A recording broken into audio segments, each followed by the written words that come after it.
Hello, dreamers. My name's Lisa, and I'm the Dreamwork Coach. Today, we have a very special guest. Her name is Amanda Shuman. Amanda is listening to the wise words of her teachers.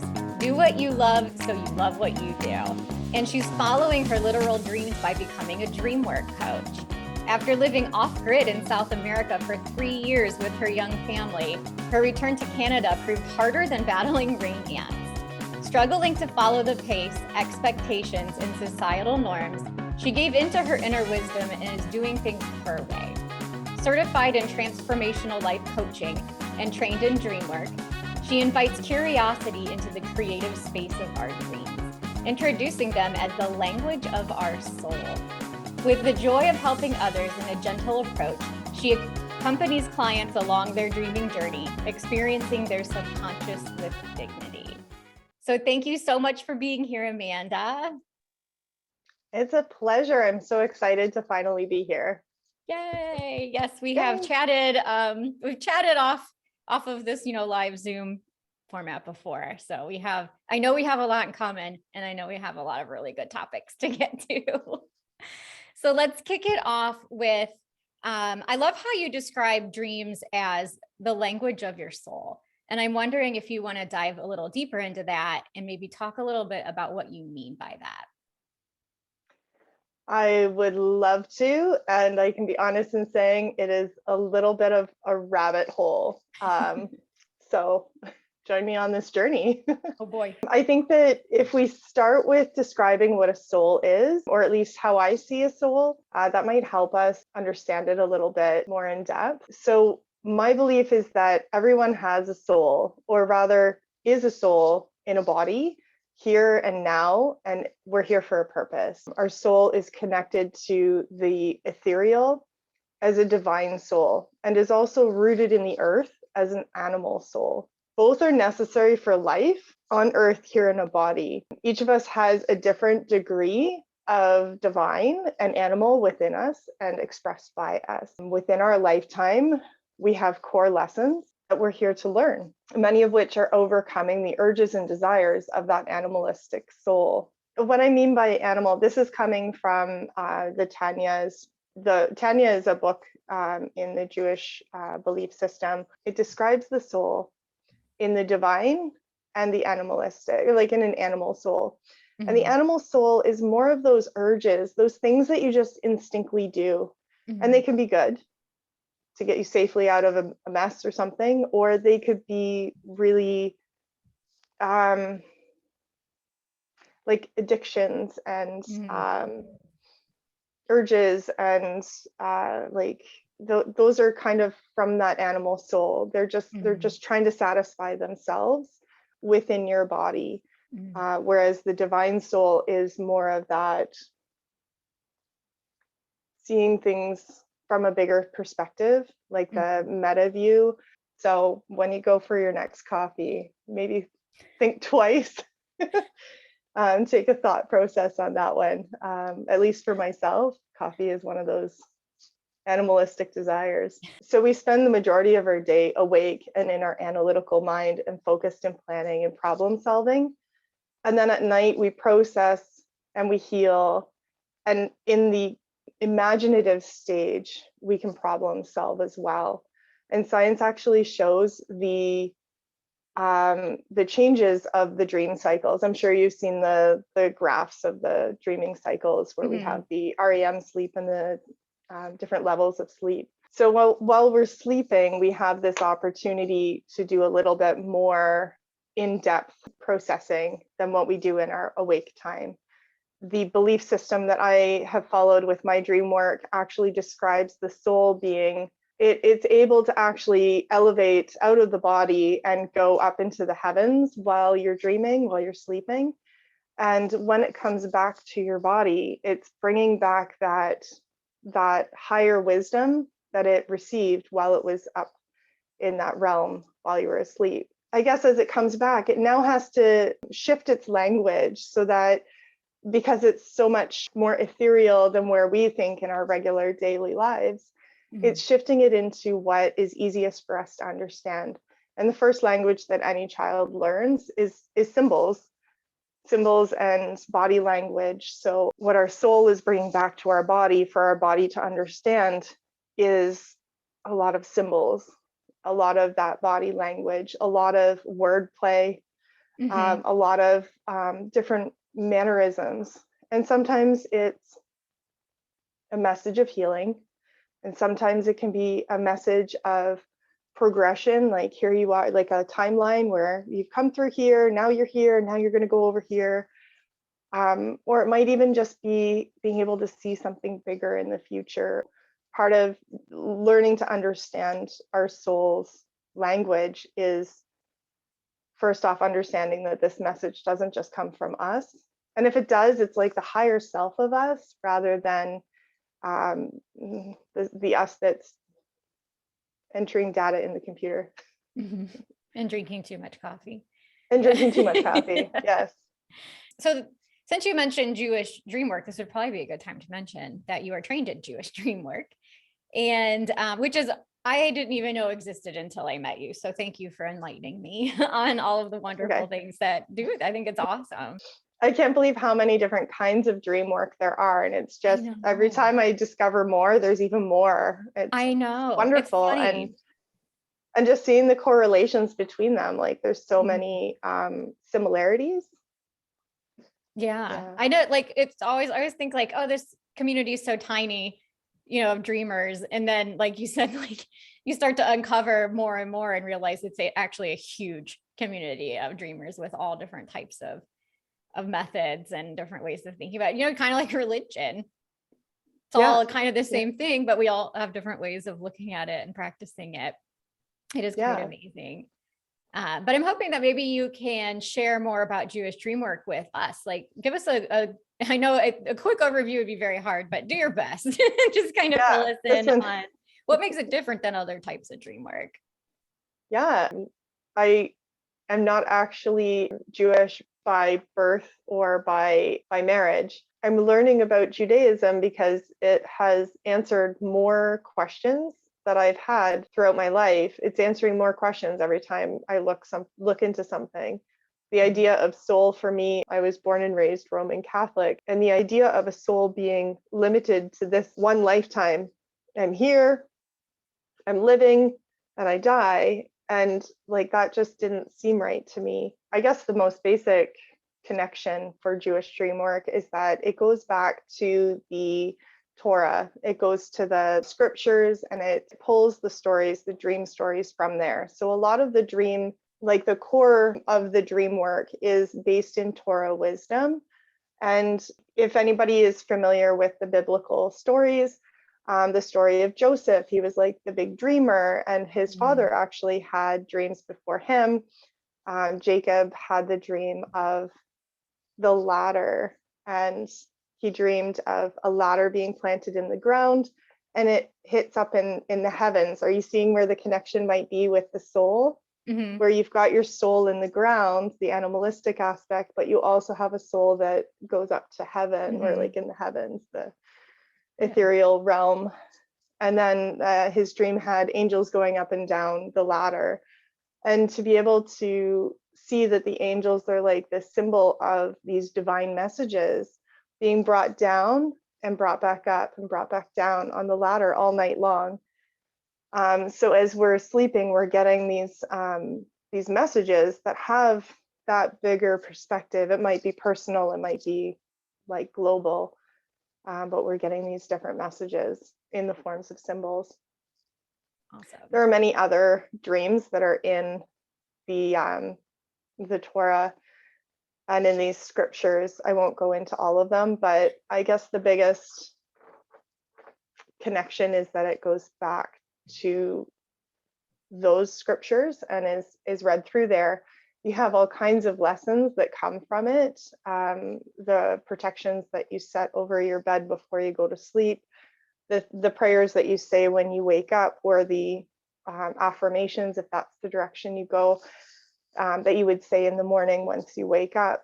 I have an omonistic perspective. I should tell you that it's all for the same greater good, right? So. Yeah. Okay, so I know that we both believe that we actually travel when we dream, and it sounds like Jewish dream work is kind of in line with that as well. And I'm wondering if you have any advice on how we can protect ourselves since we're actually traveling. Is there anything we can do to like protect our energy while we're dreaming and while we're awake?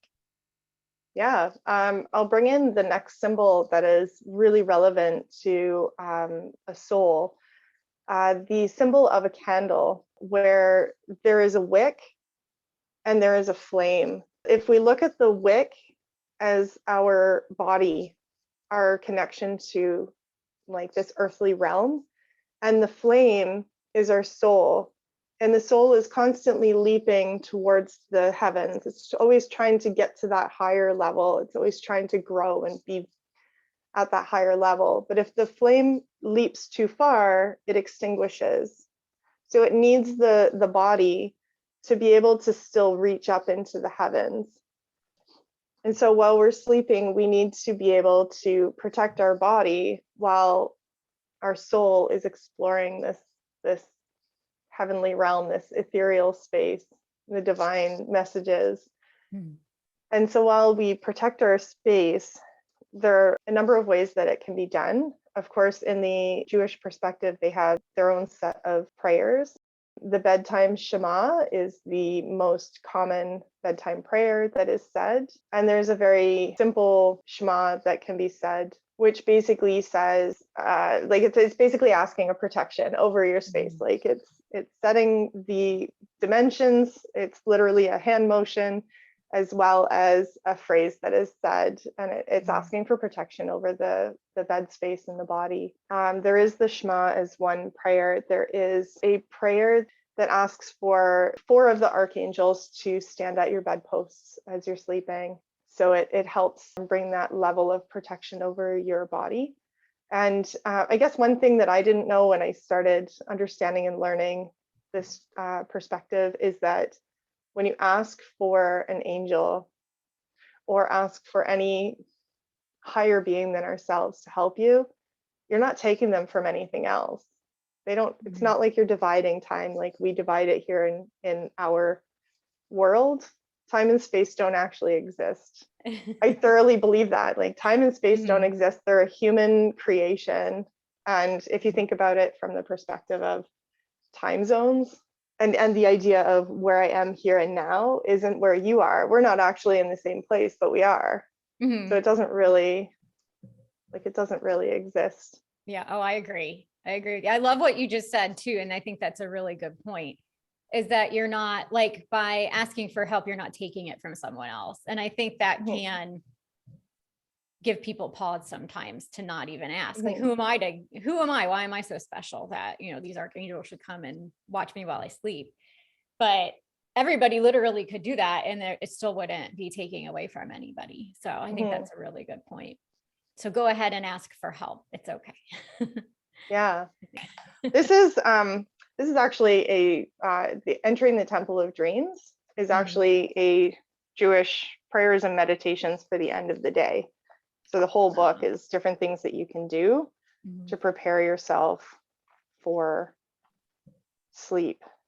The short and easy Shema is Shema Yisrael, Adonai Eloheinu, Adonai Echad. And so while you say it, you would draw the Star of David. Okay. Star of David as you're doing it. As part of the physical movement that you would do, as well as the verbal. And that kind of sets your space. The next one is the protection of the angels. In the name of Adonai, God of Israel, may Michael be at my right, Gabriel be at my left, Uriel before me, and Raphael behind me, and above my head, the Shekinah of God. Shekinah is the feminine presence of God, which I think is beautiful because we're bringing in all aspects. I should also mention there's one more prayer that's pretty special for the Jewish Dreamwork perspective. And that is when you wake up in the morning, you're going to thank your soul being returned back to you safely. That one is called the Moda Ani. And let me see if I can say it in English. I offer thanks to you, living and eternal King, for you have mercifully restored my soul within me. Your faithfulness is great. It's basically saying thank you for giving me a chance to try again. Aww. And what are we trying again? We're trying to fulfill our life mission, being here on earth in a soul, in a body as a soul, and the lessons that we're learning here on earth. Oh, I think that's beautiful. We should all be grateful every day that we wake up, because one day we won't. So yeah, I think it's a great way to start off every day, thinking about it that way. Like, this is my chance to start over. This is my chance to do it again. So yeah, that's awesome. Excellent. And I think that's where dream work and coaching really go hand in hand, is when you're trying to discover that purpose in life. You can see it in dreams because it's in your symbols, because they're coming down from that divine place, that source that is the higher wisdom. And then with coaching, you can actually explore it as like a life mission or a life purpose. Yeah, that's a great way of describing it. Perfect. So going back to dreams being the language of our soul, I am wondering, how has learning to speak the language of your soul, how has that helped guide you on a personal level? I feel like it has opened up a world of opportunities to me. Before I actually started to know how to work with my dreams, it was always, that was a really great dream. And I would tell people about it and they're like, that's nice, or that's creative, or I would never have that acceptance that it's a message or a meaning. So it took a very long time in my lifespan to embrace it, and to know that it's worthy of, I knew that it was worthy of embracing, but to find others that also held that same level of respect for dreams. So for me, it's opened up a whole world of opportunity. And yet, sometimes the messages you're getting are so cryptic, it's incredibly difficult to understand them. And you need that, somebody a little farther away from you to be able to see that picture. So how do you help other people learn how to do this? What's a simple thing that we could start doing today to start trying to decipher our own dreams? If I approach that from the same perspective as how I explain it in my workshops that I run, part of what I try to introduce there is just bringing that safe environment into the picture when we're dealing with dreams. Telling the dream in a safe place is number one. Hold it as something sacred. Even if you don't feel connected to the dream, hold it sacred for that other person. They're giving this to you in a confidence that you're going to hold it properly for them. So don't joke about it or tease them, and don't tease them after the fact about it, kind of thing. So you're kind of building a container for that dream to be shared in. And if you're not comfortable with handling a dream, just say, you know what, I want to be the person for you, but I really can't today. And or something of that sort, where you just give them that knowledge that today isn't the best day for me to be able to be that safe person for dreams. Yeah, that's a really good point. Because dreams can be really silly and funny. And then when you dive into them, sometimes they can reveal something pretty serious. So yeah, I joke about my own dreams, but I try not to. I try not to put fun at other people, because I don't want to scare them off. I want them to keep working on dreams. And yeah. So yeah. And we each have our own style to work with too. Funny dreams will definitely come when funny is the way that the message will get across. So yeah. And that's why mine are always so ridiculous and funny, because my subconscious, my higher soul knows that that's going to get my attention. The more bizarre, the more I'm watching, and the more I want to figure out what that means. So yeah. I feel like wherever there's something really curious or strange, that's where I tend to look. And if I don't look right away, I'll look afterwards. Same. Yeah, absolutely the same. So speaking of dreams and how crazy they can be. They're so full of symbolism and wordplay. And so what are some of the ways that you interpret your dream symbols? Like, do you have a process for interpreting your own dreams or even helping other people interpret theirs? So I'll start out with, I don't really do interpretations. And I don't know if we actually had this discussion before. For myself, I feel like an interpretation kind of like puts the dream in a duotang and it goes on a shelf kind of thing. You have a finite amount of work that you can work with it. Whereas I feel like with dreams, how I work with them is I'll go with the dreamer into a dream. Tell me your dream in first person present tense. Let's explore it. If they seem to have an apprehension in an area, we might explore it, we might walk away. And we kind of approach it as this like fluid, evolving dreamscape where we take in, like we bring in more of the coaching tools of embodiment or like I'll notice body language. If they're all of a sudden, like they're talking about something really heavy and scary, and then all of a sudden they just jump over here to this fun, lighthearted thing, like there might be a reason for that, and we'll explore it. And so for working with dreams in that coaching environment, it's very much of this exploration of the dreamscape. So that the dreamer can get a feel for their own dream and their own atmosphere in the dream. And then for me, I can help them work through things that are coming up while they're in that space. Awesome. Yeah, interpretation's a bad word, but I mean, it's some people. What I'm getting at is that. like, how do you work with your own dreams? Like if you have a wild dream, are there any steps that you can take to start to figure out what it might mean to you?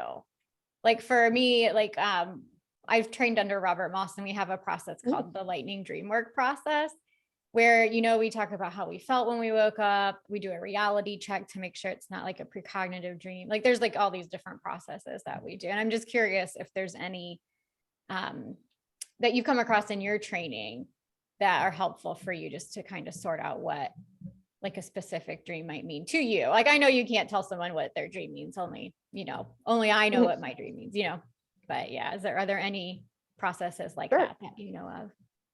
Yeah, for myself, I like to write down when I fall asleep and when I wake up, just so I know whether or not I've hit that optimum range for sleep, for dreams, my apologies. Because if I know that I've hit that optimum range of dreams, which also is that graph that we have put up earlier, will actually, it's transposable with the different levels of the Jewish type of dreaming.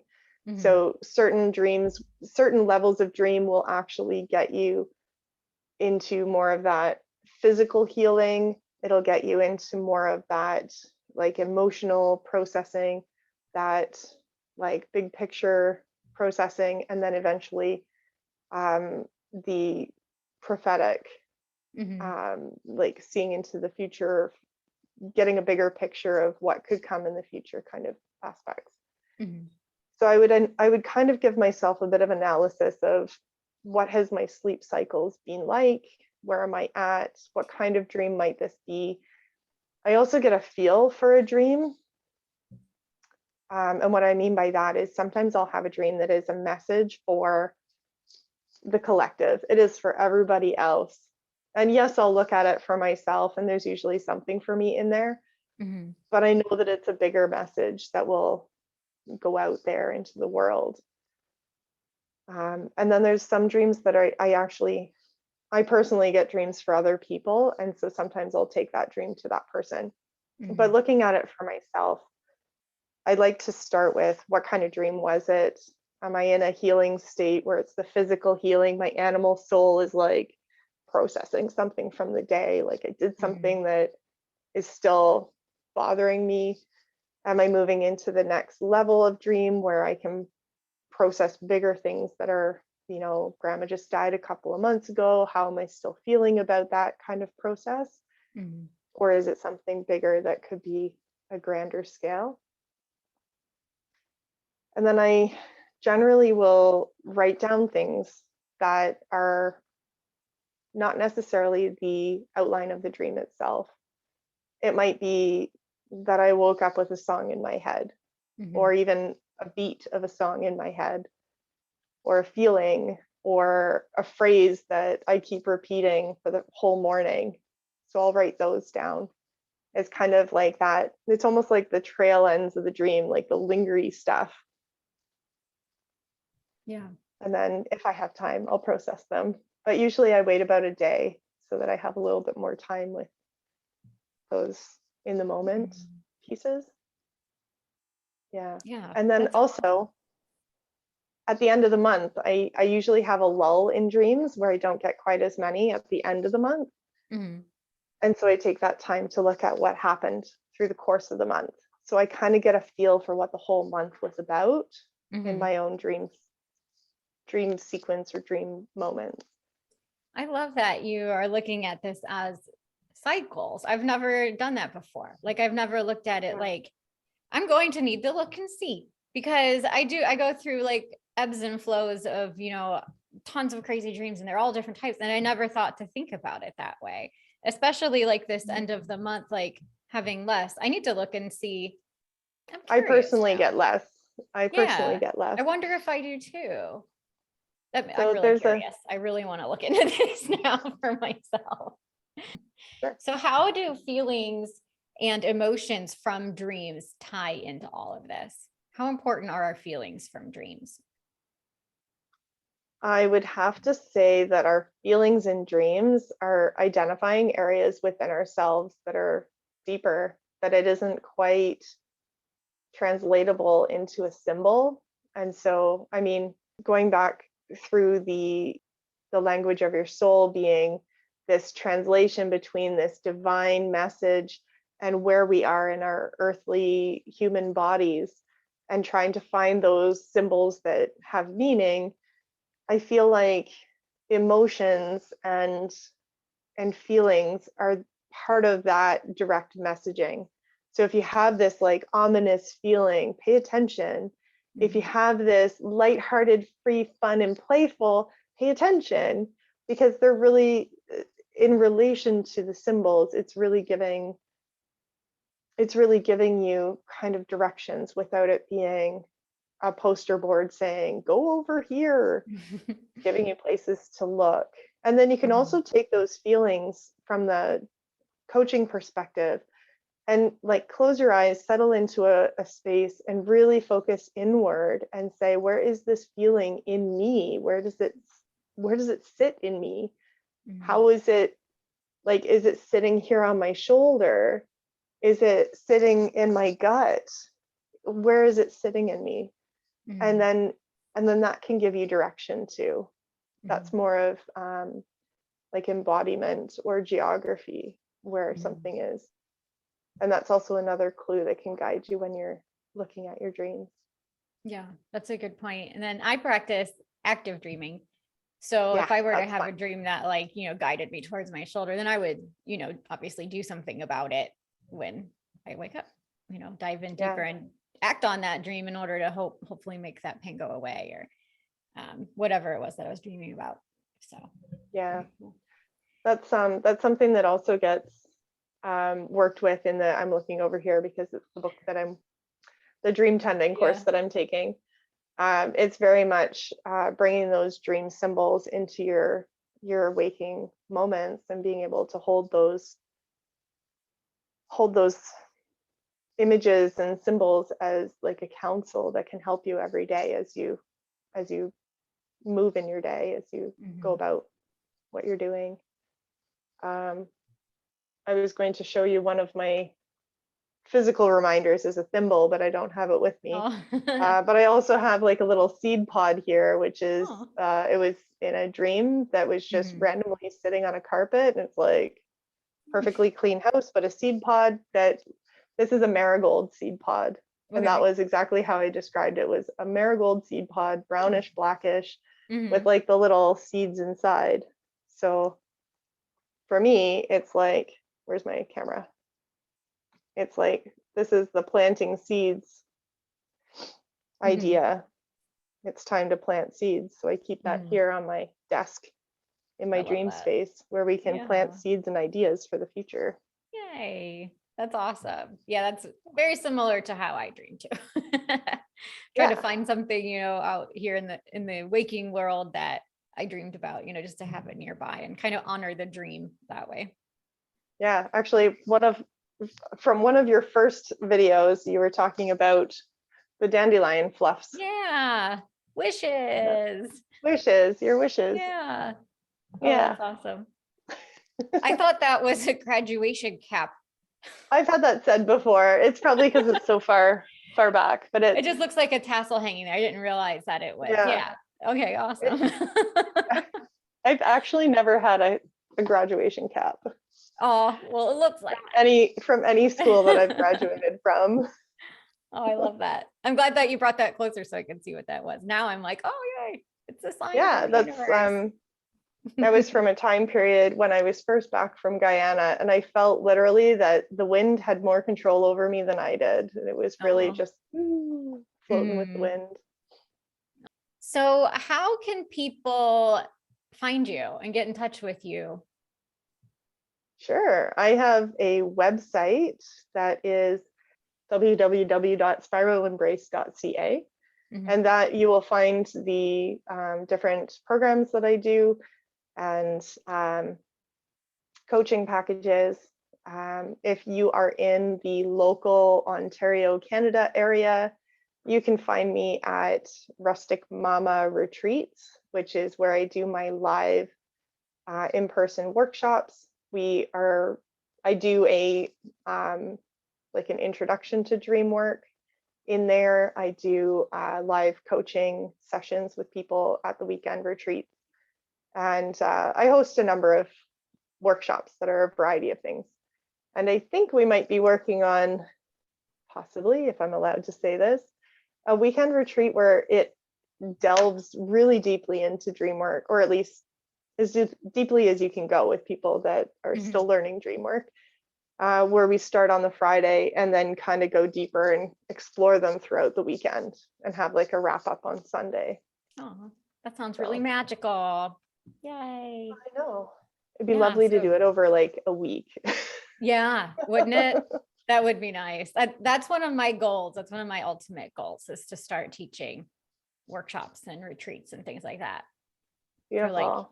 For a week would be great, or 5 days or whatever would be nice. Because you can really go kind of deep. So on my website, you can find actually a digital copy of my dream handbook. It is a free download. This one's printed on a hard stock, but it goes through some basics of dream work, and then different suggestions like a spiritual practice. We've got how to keep a dream journal, reverse recall, which is a fun way to remember your dreams. And then on the back, you also have journal prompts. And what I do is I keep this right inside my dream journal, which I actually have here. Here's my dream journal. And I just keep it in the front cover. So when I need it, I have it. And yes, I even need it too. So that when you need to have a prompt, or you want to try something different, or you need to remember how to write down your dream, there's these little suggestions on what you might be able to remember. So is there anything that you would like to leave us with? Is there any final advice or anything else you'd like to share? I probably will say what is on my email at the end of my email signature. One of the phrases that is used in Jewish Dreamwork is, a dream not interpreted is like a letter not read. And that's found in the Talmud. And so it's kind of gives that illusion of you don't know what you're missing if you don't look at it, but also you don't find out anything about yourself if you do, or if you don't look at it too. Yeah, I love that saying. Very good. Well, thank you so much for being here today and sharing all of this information with us. It's been awesome. Yay. It's been wonderful being here, and I'd love to chat more. There's so much. I'd love to learn more about Robert Moss's perspective. And Yeah. Oh, we'll chat more.